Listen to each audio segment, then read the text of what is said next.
this morning and again this afternoon, you heard about some of the department faculty who actually left to join industry and had a major impact in industry.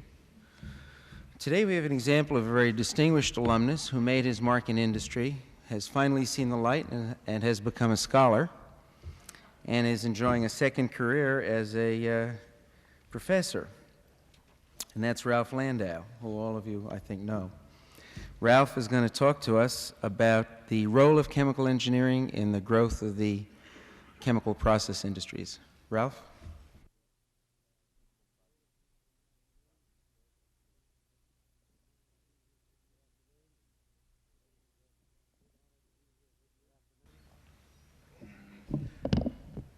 Good afternoon, and ladies and gentlemen. It's a big honor to be here with you. I hope I won't let you down after the brilliant performances this morning. But I should say, when Skip Scriven talked about chemical engineering in the old days, it said that the first curriculum was in 1888 at MIT and the second one at Penn in 1892, that the Institute was founded in 1908. I should do what President Reagan sometimes says: I remember those days well. Since I went to Penn, was born in Philadelphia, and then at MIT. My title had, in the printed text, the word catalyst for the chemical process industries, and Clark quite correctly pointed out that a catalyst is not supposed to be changed in the course of a reaction, and therefore it's inappropriate for the title. I quite agree with him. He gave me the title, and I didn't have the sense to resist it. So the truth is, chemical engineering and its role in the chemical process industries had a very substantial interaction, and each changed the other over the years, as I will attempt to present in the next 35 to 40 minutes. And I have a special dispensation to run over a half hour simply because I said I have to do it. But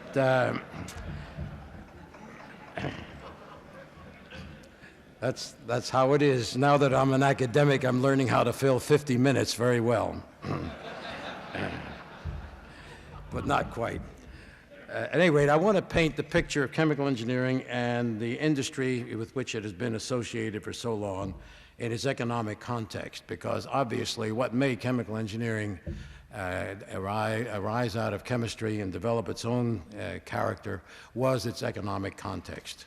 And I will try to paint that economic context as we go along in the different eras that I wish to summarize. This is based on a work that I'm still doing at Stanford, and is therefore a short summary of a work in progress, which I hope will become a more extensive work as we get further into the analysis of our very fascinating industry. Let me just very briefly touch on chemical engineering in the period from the 1888 initiation until 1920, and describe it in the following short sentences. That the first course in 1988, as you heard earlier, was descriptive industrial chemistry, mostly inorganic. Industrial companies alone in that era possessed the know-how to design and operate large-scale plants, and MIT was still an undergraduate engineering school. When Arthur Noyes in 1903 sought to convert MIT into a science-based university, including a graduate school oriented toward basic research, he felt that it would also better train young people for careers in industry. But William Walker, also a chemistry professor, had a different vision and emphasized that it should remain a school of engineering and technology and train the builders and leaders of industry by focusing on applied sciences. In his view, learning at physical science principles was not enough. Understanding of large-scale problems drawn from industry was essential. So Walker reorganized the program in industrial chemistry, which was languishing when he came, converting its heterogeneous collection of courses into a unified program based, unlike chemistry, on a study of unit operations, which reduced the vast number of industrial chemical processes to the analysis of a few basic steps, such as you heard, distillation, heat transfer, filtration, and the like. Walker, who also founded the AICHE, as you heard, in 1908, established the Research Laboratory of Applied Chemistry in 1908 to obtain research contracts with industrial firms and to serve as the basis for graduate students in chemical engineering. In this era, few firms had their own research facilities, whereas the rapid growth of the German chemical industry was due to close cooperation between university and academics. To further the industrial linkage, Walker and his younger colleague, Warren K. Lewis, founded the School of Chemical Engineering Practice, helped by Arthur D. Little. This gave students access to the expensive industrial facilities required to relate classroom instruction and unit operations to industrial practices, but under the supervision of a faculty member. These two viewpoints of Noyes and Walker never proved reconcilable. By the end of World War I, Noyes' influence in the chemistry department slipped, while Walker's program in chemical engineering grew in popularity and in students. The rapid expansion of the undergraduate chemical engineering program at that time paralleled and derived from the rapid expansion of the American chemical industry resulting from the war and the loss of German chemical imports. This linkage of the industry and the profession has been pervasive ever since. By the end of 1919, therefore, Noyes resigned and, as you heard earlier, went to California Institute of Technology and organized and helped create the Modern Institute. It's interesting to note that William Walker, who resigned shortly thereafter, left his mark at MIT in a different path altogether. I happen to be a privileged person in that I'm a trustee of both Caltech and MIT, and the different visions of Noyes and Walker still persist to a considerable degree to this day. Caltech is more of a science-based university, and MIT is more of an engineering-based university, although there are many exceptions to that general statement. But the time Walker seemed to be in the ascendancy, there was, however, opposition in other faculties at MIT to his aggressiveness and reliance on industrial ties. And he got into real difficulty in securing adequate funds for the RLAC, especially as a result of the post-war recession that came in about 1919, 1920, and therefore the selectivity in choosing problems diminished. Walker then frustrated and resigned, but left a legacy of industrial linkage for chemical engineering education. Now let me trace chemical engineering and petroleum refining in the era of 1920 to 1941. Warren Lewis inherited the Research Laboratory of Applied Chemistry, of course, and its difficulties, finances, and short-term projects. While arising from industrial problems, chemical engineering researchers there were often led to the not immediately practicable, but having a perspective over a longer term. Lewis thus moved to quantify and extend the knowledge of the fundamental unit operations. The chemical engineering department became an intellectually powerful center during this period, and the pioneer text of the Principles of Chemical Engineering appeared in 1923, simultaneously with Ed Merrill, as you heard. At the same time, Lewis developed a new relation with the petroleum refining industry, which had an enormous impact on the chemical process industries. The oil companies of that era foresaw the gasoline demand for mass-produced cars would boom after the war. They needed to develop and install large-scale, improved continuous processes. Now Amoco, then Standard of Indiana, a large refiner, had developed the Burton Humphries thermal cracking process, which was a batch process suffering carbon deposits that require periodic shutdowns for burnout. Exxon revised this to the tube and tank process and hired Frank A. Howard from Indiana as head of its new development department. Almost the first thing Howard did was to engage the best consultant around, and that was Warren K. Lewis. A partnership was formed that would have a profound influence on Exxon and on chemical engineering. Lewis's first efforts were to provide precision distillation and to make the process continuous and automatic. Batch processes were clearly inadequate for the rising market demand for gasoline. By 1924, Lewis helped increase oil recovery by the use of vacuum stills. His designs became refinery standards, and coursework at MIT changed to embody these new design concepts. By 1927, Howard began a series of agreements with the German IG Farben, gaining access to their work on hydrogenation and synthetic substitutes for oil and rubber from coal. Howard needed a whole new research group to handle this new technology, particularly knowledgeable about chemical process technology. Again, he consulted Lewis, and who in turn introduced to him Robert Haslam, whose name you heard earlier from Hoyt Hodel, who was then the head of the Chemical Engineering Practice School. Haslam formed a team of 15 MIT graduates who set up a research organization at Baton Rouge, headed by Haslam himself. Of those 15, those pioneers, one is with us today, and that is Bud Fisher. And if Bud is the audience, I hope you will give him a big hand because he's a survivor.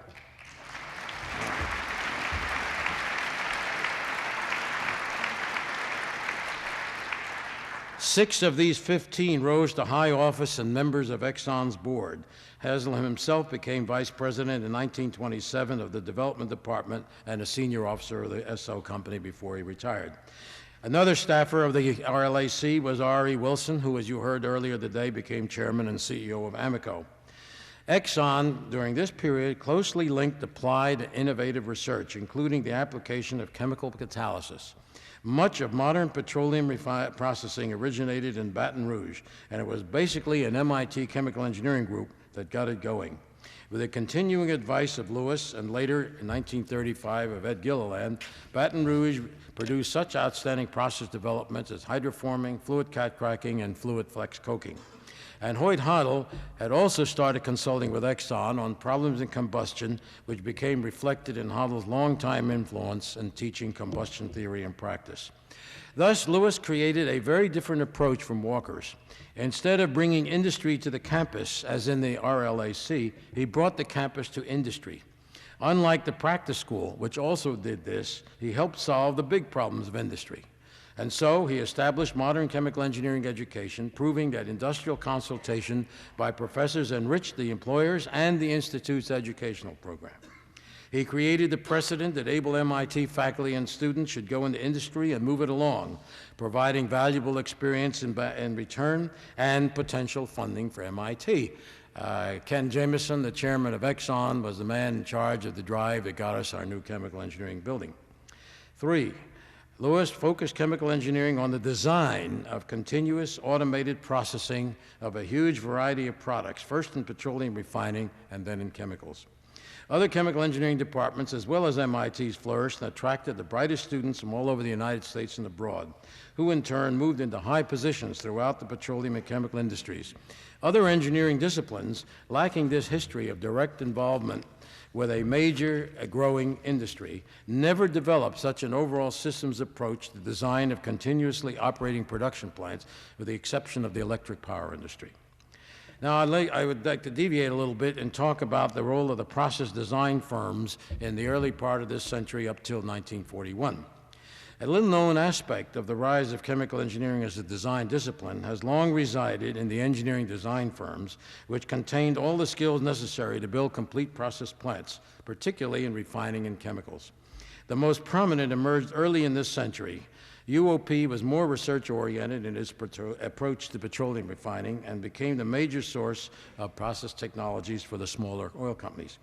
M.W. Kellogg grew as a partner with some of the majors in the development of the fluid catalytic cracking process, hydroforming, and so on. Few oil companies had the complete organization necessary in those days to perform all the phases of plant design and construction. Because of the obvious need for design of continuous, automatically controlled units, these and other similar companies soon came to be dominated by chemical engineers, many trained by MIT. Now, I'll briefly track the history of the chemical industry before 1941, although this is a very skeleton approach. A few key features. Firstly, the First World War proved to the United States that it must become more self-sufficient in all important chemicals, and the number of companies and products grew. Secondly, in the Depression, a world cartel in the major chemicals arose. Entry costs for new companies were prohibitive. The industry survived. 3, the industry was largely based on batch operations, and the chemical engineer was not yet perceived as a critical resource. And 4th, nevertheless, companies like Exxon, Union Carbide, Shell, and Dow ventured into what were the first small-scale stages of the rise of the petrochemical industry, detailed in the excellent book on petrochemicals by my former colleague, Peter H. Spitz, who I think is also here today. Here, the need for chemical engineering skills rose sharply as the scale of operations forced resort to continuous processing, as previously in the petroleum refining industry, and chemical raw materials began their epochal shift from coal-based to petroleum-based. The war years, again, can only be summarized in a few paragraphs. The United States had entered into a crash program to build many new facilities for synthetic rubber, petroleum refining, chemicals, munitions, light metals, etc. Much sharing of know-how and processes between competitors took place. Many new companies undertook chemical manufacturing, and personnel were widely interchanged. Engineering design firms were swamped with orders, becoming an important reservoir of widely experienced chemical engineers.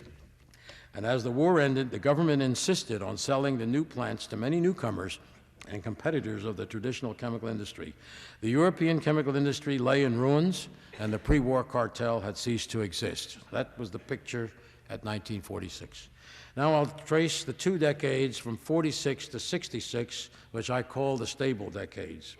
And I will first talk about the broader economic climate in which our industry developed, and then I'll narrow the focus to the chemical industry itself. And I should say at this point, when I talk about the chemical industry, I'm talking about what the Department of Commerce used to call Standard Industrial Classification number 28. It's a very broad industry with a lot of different segments, and while I'm speaking in the overall industry, the separate parts of it had very different histories and different characteristics, and it's not time to, in this talk, to give you a better picture of how widely divergent some of these parts were. At any rate, during that period of 46 to 66, the United States had a unique world situation. There was a large pent-up domestic demand and need for reconstruction abroad. The United States was the only center of undamaged and new industrial facilities and finances, and had little competition. The United States government maintained a low inflation, low interest economy with low cost of capital. Federal budgets were close to balance, and there was a positive trade balance overall. Despite the Korean War, the economic climate was favorable for growth. The post-war real growth rate in GNP, real terms, reached historic highs, averaging around 3.5% per year. Productivity growth was also good in this period, averaging 2.5% per capita in real terms until 1973. This favorable world scene obviously greatly influenced the progress of the chemical industry. Firstly, it became international very quickly. Secondly, the entry costs were low. Competitive scale of plants was still small, capital costs were low, building times rapid, and markets almost continually expanding. Thirdly, technology spread rapidly around the world. Licensing by domestic producers and process design firms accelerated, while important foreign inventions such as Ziegler's polyethylene, Nada's polypropylene, and ICI's polyester fiber and high-pressure polyethylene crossed the ocean to here. Licensing became an apparently profitable technique for companies unable to invest everywhere to earn additional revenue. Fourthly, American chemical engineering, developing rapidly in our universities, proved to have an overwhelming competitive advantage abroad, where there were smaller and less diversified refineries and chemical plants that had been largely designed by chemists unused to large scale-ups. Fifthly, chemical engineers rose to top management positions in oil and chemical companies. Thus, by this process, innovation was coupled to the marketplace and process design integrated with the product. Sixthly, the growth in petroleum feedstocks for the chemical industry attracted the attention of the oil companies, who sought forward integration, while chemical companies looked for ways to integrate backwards. Seventh, there was a flow of new products such as synthetic fibers, plastics, and detergents into the marketplace. Many of these were superior substitutes or novel applications of synthetic products for such fibers as cotton, wool, and silk, as well as plastics for paper, glass, and wood. Eight, there was a lack of pervasive intrusion by government in a variety of areas. Ninth, the chemical trade balance remained positive. A combination of strong innovation, favorable raw materials, some tariff protection, and the need to maintain a competitive edge against the rapidly reviving European chemical giants, which sharpened management skills. Tenth, although profits of U.S. chemical producers grew rapidly in the mid-50s, so did those of other basic industries. By the end of the 1950s, the exuberant expansion of the industry led to overbuilding and overcapacity. Nevertheless, the earnings of the industry grew about as fast as all manufacturing up until 1966, but the balance sheets were deteriorating. The signs of competitive pressure, both domestic and international, were unmistakable. Unlike electronics and computers, where many small companies did much innovating, chemical did not have this. Entry costs were already too high. As I attempted briefly to say earlier, with this kind of favorable, stable climate, many product lines and processes appeared. Among the many innovators were the process design-oriented engineering firms described previously, which were basically responsible for developing and commercializing the key processes for petrochemical raw materials manufacture. These were ethylene cracking and distillation processes, primarily by Lummus, Kellogg, Foster Wheeler, Stone & Webster, and aromatics extraction and production by UOP in the platforming process, UDEX and the like. The modern petrochemical industry would be inconceivable without these fundamental American chemical engineering developments, and they spread rapidly around the world to make petroleum and other hydrocarbon feedstocks the primary raw material source for the chemical industry. But this also opened the door to many new and vigorous competitors to American firms. I've left out a lot of detail about other engineering firms like my own, and I think there's a paper in your booklet you got that I describe some more detail about what we were doing. And therefore, I can only say at this point that in following Doc Lewis's concept of chemical engineering applied to creative process design, I started our company in '46 with that basic model in mind. I wrote about this in the paper I described. And we have always searched, even though we licensed widely, for a manufacturer position rather than in licensing, first in ethylene oxide in the late 40s, then in terephthalic acid in the mid-50s, which we sold to Amoco, and finally and successfully in the mid-60s with our propylene oxide process, which formed the basis for our Oxirane joint venture with Arco. During this period, we saw for ourselves how powerful were the tools of American chemical engineering by bringing this discipline to West Germany. Their design methods were clearly unsuited to the larger scale of the modern petrochemical industry. When we built our first ethylene oxide plant during the middle 50s for a major German chemical company, it was sized at 4,000 tons per year, a number that I find inconceivable today. Soon after completion, they wanted to quadruple the capacity to 16,000 tons per year. We offered them a design for a single 12,000 ton per year plant operating in parallel with the earlier one, but instead, concerned about assured continuity of operations, they insisted on 3 more 4,000 ton units in parallel. I'll never forget seeing 4,000 ton units side by side inside a very large brick building operating in the later part of the 50s using our technology. But the Germans soon learned from us and others and soon adopted many of the American practices and deployed American engineering, chemical engineering design just like everybody else. Our conclusions from this period, the first 20 years that I've described, were something along these lines. The world was now the marketplace for industrial companies. The risks of moving abroad in that era were low. Secondly, patented exclusive technical advantages are critical. And in our industry, they most certainly are, and are a form of capital. But the diffusion of technology is increasingly rapid, and competition restricts profitability. Third, chemical engineers participating directly in the laboratory with chemists and frequent interchange between laboratory, the design room, plant startup, and the like, provide an integrating force, and I use this word in a somewhat different context from what was used before lunch, that spurs commercially valuable innovation in the shortest possible time. By applying the latest fundamental principles aided by computers, we designed large-scale plants directly from a micropilot plant. And we could thus speed commercialization of new technology and gain an important position in the marketplace. Fourthly, a CEO who is technically sophisticated is the key to the successful integration of technology with company strategy. Other technologically based industries have also been learning this lesson, some more slowly than others. Fifthly, the commercial applicability of an invention often precedes the underlying science. And I wanted to comment briefly on an earlier discussion that showed a model of science, invention, innovation, and so on down to the marketplace. We published an article in a book that I wrote with Nate Rosenberg at Stanford several years ago on the way innovation really takes place in industry, which we call the chain link model. And if you have a chance to read the chapter by Steve Klein and Nate Rosenberg, it'll show you how much more complex the real industrial process of innovation is. Many of our Sixthly, process improvement is a major opportunity to gain profitability. Many of our developments are by no means breakthroughs, but they contributed continuous productivity improvements and cost advantages. Because in this era, many companies focused their research efforts on new products, we and other design firms were able to demonstrate the great benefits of continuing process innovation. Seventh, research efforts were almost entirely market-driven, and the federal government had no significant share in the industry's work. This era ended about the middle 60s with the arrival of the Vietnam War, the Great Society, and the full-fledged recovery of the major competitors abroad. For our own company, it became very clear the reliance on worldwide licensing and building could not be sustained, and self-manufacture became more urgent.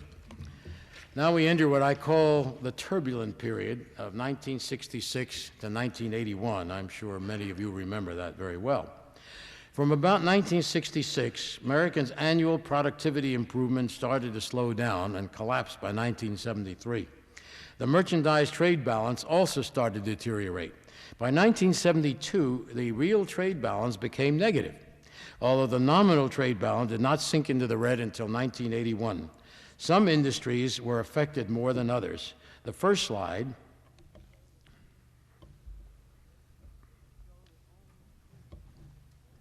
will show that only 3 of the research-intensive industries, or high-tech industries, if you will, have had consistent positive trade balances: aerospace, chemicals, and scientific apparatus. And the green line with a little symbol of a chemical plant is, of course, our chemical industry.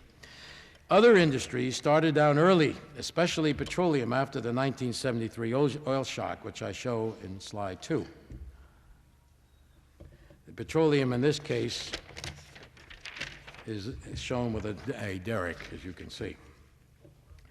American competitiveness in world markets had begun a long-term erosion. Vietnamics had begun to appear in macroeconomic policy, and it had powerful, lasting effects on the world economy. Firstly, you can have the slide off now. A great demand overstimulation took place. Inflation and rising interest rates appeared. There was a structural budget deficit. There was a sharply declining dollar in the early 70s, and the United States abandoned the Bretton Woods regime of fixed monetary exchange rates in 1971. A significant flow of the savings pool of the United States into less productive residential and commercial construction took place as investors fled from financial to real assets in order to protect their capital. And of course, the cost of capital rose. There was a decline in capital investment per worker as the baby boom peaked, and hence there was a decline of productivity gains. In the 1980s, there has been some improvement, particularly in manufacturing. Japan, with 2 to 3 times as much annual capital investment per worker, had a high productivity gain. But the United States created a large number of jobs, mostly in small companies, unlike Europe, where unemployment arose. In the face of many new entrants, jobs became an important part of United States economic policies in that era. There were 2 massive oil price increases in 73 and 79, which siphoned enormous wealth out of the industrial world. There was a rise of the environmental movement, resulting in much greater regulation and litigation. Businesses were required to invest large sums to clean up the excesses of many years in the past, and to do it pretty quickly. Volatility of economic conditions appeared as a regular feature, and myopic planning horizons for business accompanied them. And the intolerance of the ravaging effects of the inflation of the 1970s resulted in Jimmy Carter's appointing Paul Volcker as chairman of the Federal Reserve Board to subdue it in 1979, and that, of course, resulted in the recession of 81 to 82, which marked the end of what I call the turbulent period. Now, the chemical industry, needless to say, was very strongly affected by these immensely climatic changes. Firstly, in the shorter run, inflation and the war provided a large demand stimulus, which was misread by many companies as indicating a larger potential market than actually existed. This led to much overbuilding, especially of large world-scale plants, which each company thought would give it the advantages of scale, only to be dismayed as other companies rushed in with equally large facilities. The notion of optimum scale expanded over time, aided by the very skills of the chemical engineers involved, who learned how to design and build ever larger single-train plants. It was not until market conditions prevented operation at capacity that it became evident that smaller plants operating at full capacity could be more profitable than big plants operating at half capacity. Economists have recently pointed out, in fact, that American managements, in fact, invested more than financial considerations alone would have justified in the last 15 to 20 years, and that was part of what lay behind that. Secondly, profitability dropped significantly, as is shown in the next 2 slides. Slide 3 shows the profit margin in terms of percent of sales for the chemical industry, which is marked in green, and the operating rate, which is marked in orange. And while the scale is relatively compressed, I think you can see that when an operating margin in 1985, for example, dropped down to just over 4%, the industry is not doing well. And it pretty much tracks the capacity factor as well, although not by any means one-on-one. The next slide shows a slightly different measure of profitability of the industry as a whole. It's the return on assets in percent, also with operating rate in orange and the return in green. As you can see, the return on assets also has gone from a high of over 10% in 1973 to a low of just over 4% in 1985. So we've had a very violently fluctuating history during this period. Now, you can turn the slide off, please. Managements found financial conditions in an era of rising inflation to be critical to survival. While technologists were still prevalent in this industry, MBAs and financial officers also became indispensable. 4, although foreign competition aided by extensive licensing I described before is now very large, the United States chemical industry still enjoyed scale factor, cheaper resources, the best chemical engineering in the world, substantial technological edges in many areas, and international presence. And our trade balance remained positive as it has to this day. 5thly, entry costs were becoming even greater. Only the large companies could now play. However, the oil companies moved forcefully into the already crowded and overbuilt arena.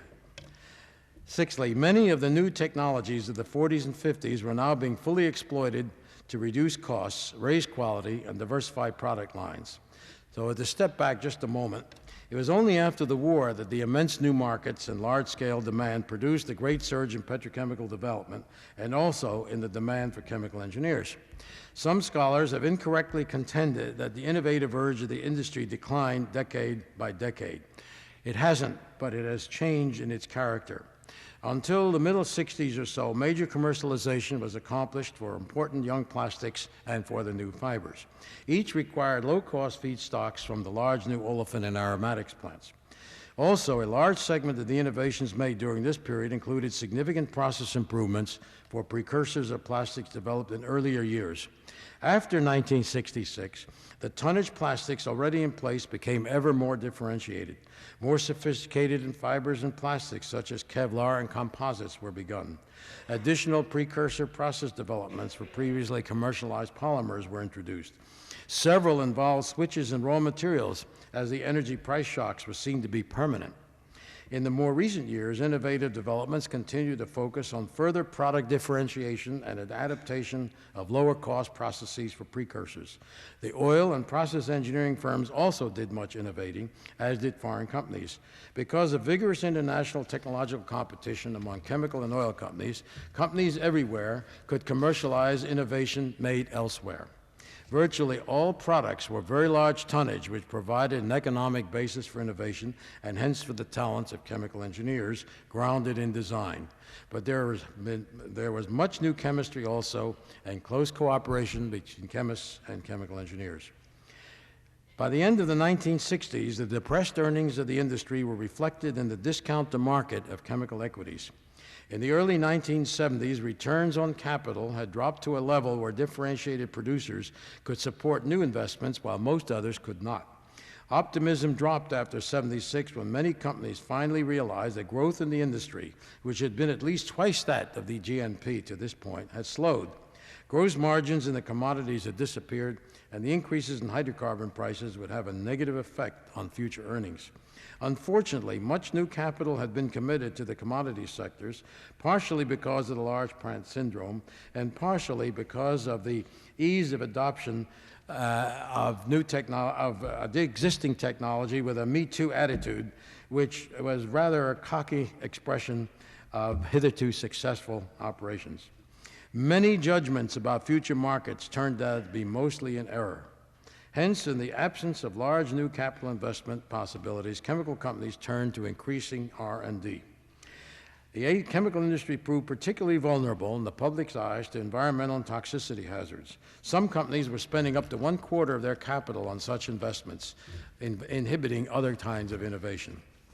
For our company, our agreement with ARCO permitted us to move rapidly abroad to Rotterdam, to Japan, and to Spain. From a zero share of the market, we rose to not far from half and introduced some new products also. By not copying other companies, and technology, but striking out boldly with new and riskier technology, we established a dominant enough position to benefit most fully from future exploitation and descend down a rapid learning curve. By 1980, however, the traumatic events in the general economy that I have been describing could no longer be overcome even by all the advantages we had that I have cited above. The prime interest rate in the winter of 1979 to 1980 rose to 21%. At that point, our share and our ventures cash flow was going solely to the banks. The time horizon of management was very short indeed. It was the next quarterly payment of interest. We were forced to sell out to ARCO, and after the recession of 1981 and 82, I sold the rest of my company, and I became an academic economist so that I could find out why all this had been happening to us at the height of our success.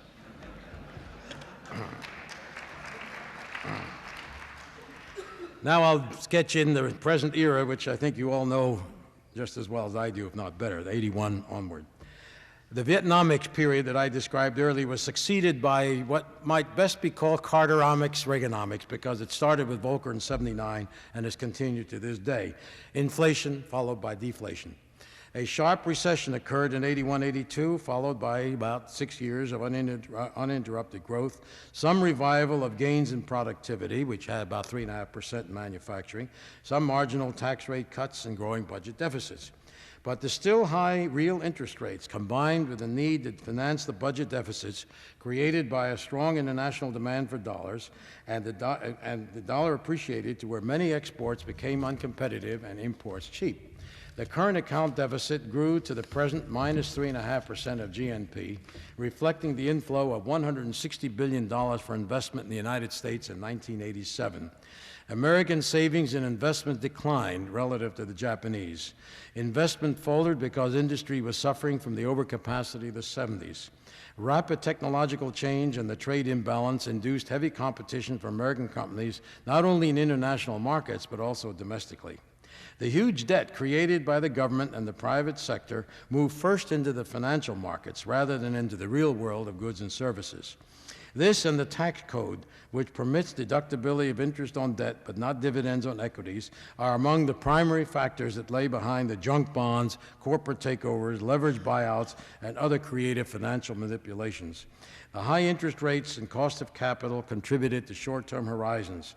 While it's true that some bad management were driven out by this process, the general atmosphere of fear in many companies also reduced propensity for risk-taking. As the dollar weakened by the middle 80s, exports to the United States improved, but it also encouraged foreign companies to buy assets in this country. Beginning in some cases as early as '76 to '77, chemical companies did respond to their external pressures. Successful survivors needed a rapid improvement in their processes. High yields were essential for expensive raw materials, and high energy costs necessitated efficient heat conservation. The chemical engineers' talents were indispensable in this era as well. The new ARCO propylene oxide plant in France, for example, using our technology, operates without any external heat energy source at all under normal operating conditions. Because many lacked these advantages, by late 1982, several major chemical companies' stocks sold at the same absolute stock level as 1959.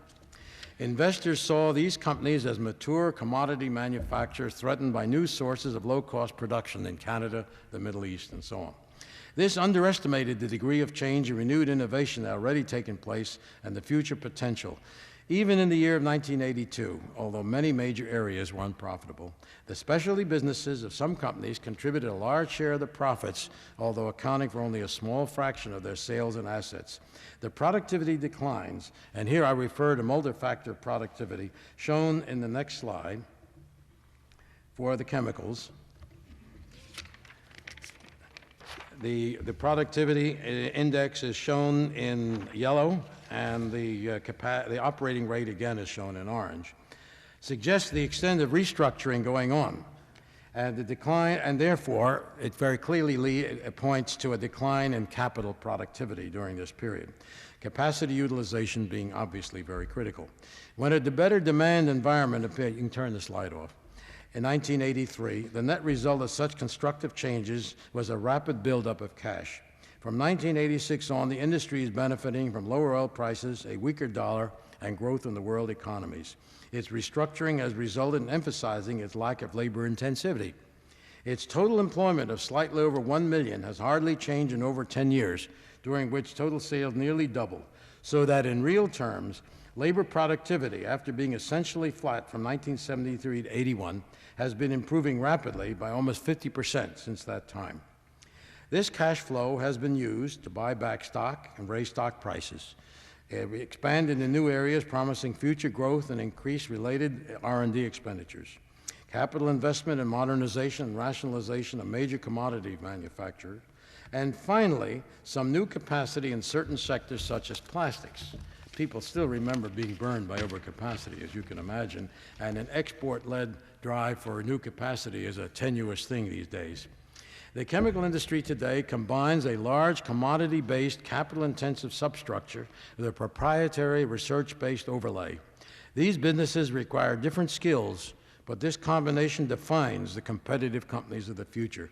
In many ways, we are now in a golden age of American chemical manufacture.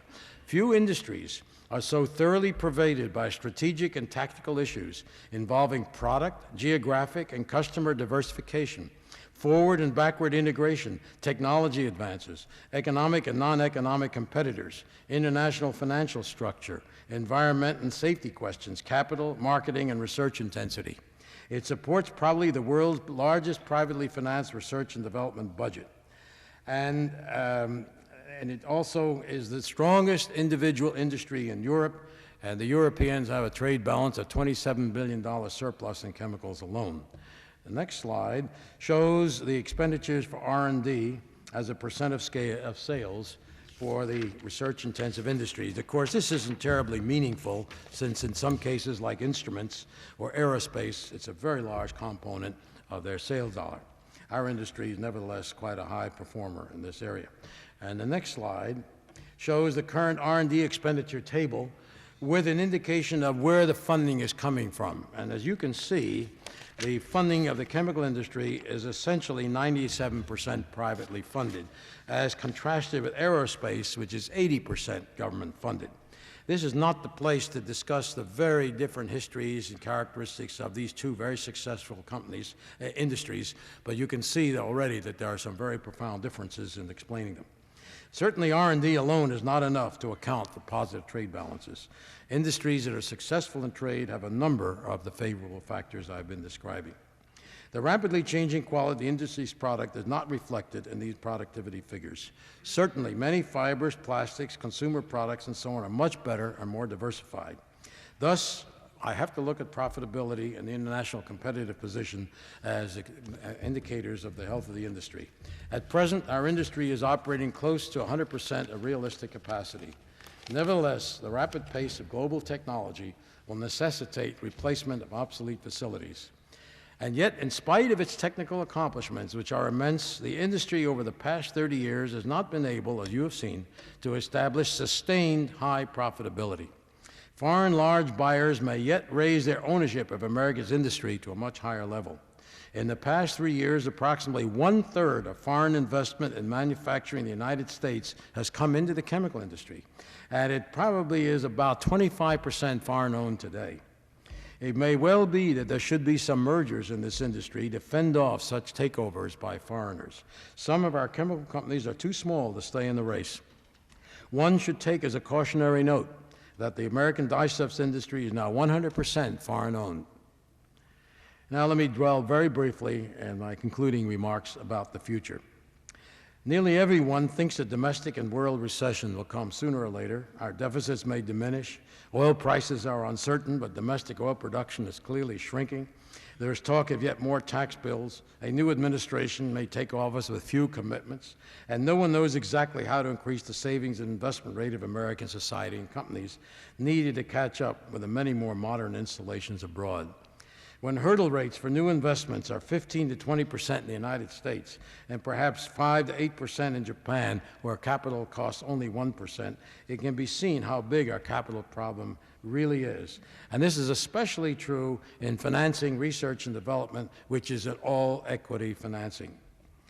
The chemical industry has suffered in profitability from misallocation of capital to overlarge commodity-type plants for quite a while.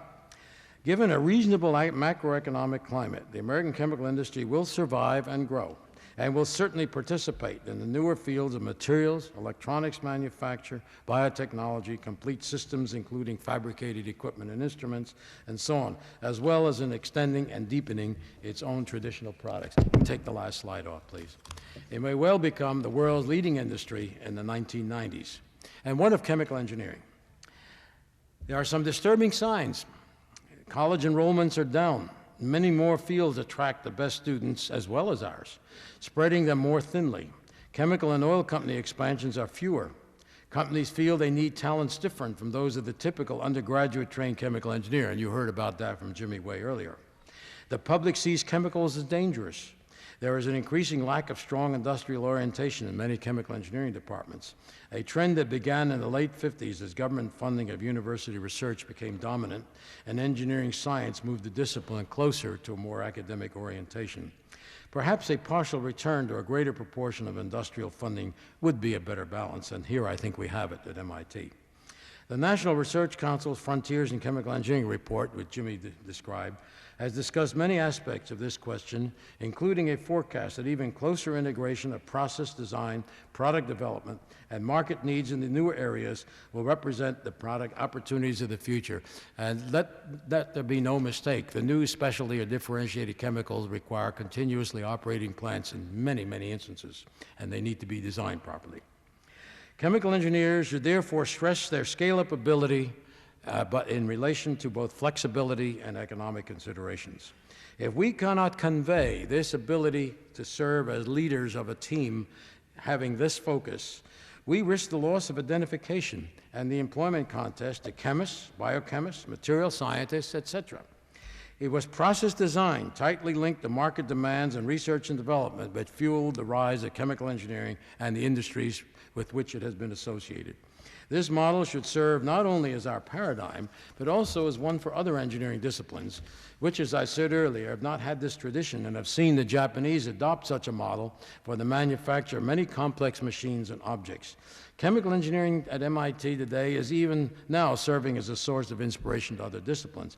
Recently, in connection with its bold new leadership for manufacturing initiatives, led, of course, by Dean Lester Thoreau, who will speak in a few moments, MIT is adopting the model of our practice school and some essential features by proposing to establish other such centers in a variety of manufacturing plants so that students and faculty can study the process as a whole.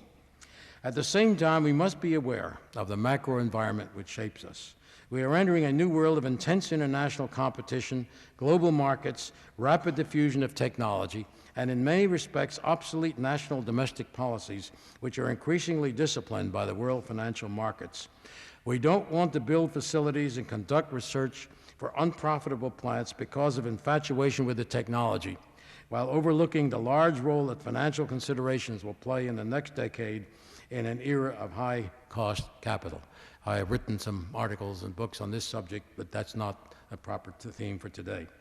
I end, as I think most other speakers have, in a salute to my greatest teacher, my greatest inspiration, the man who probably had more to do with the industry and the profession I've been described than any other single individual, the real founder of our profession, Warren K. Lewis.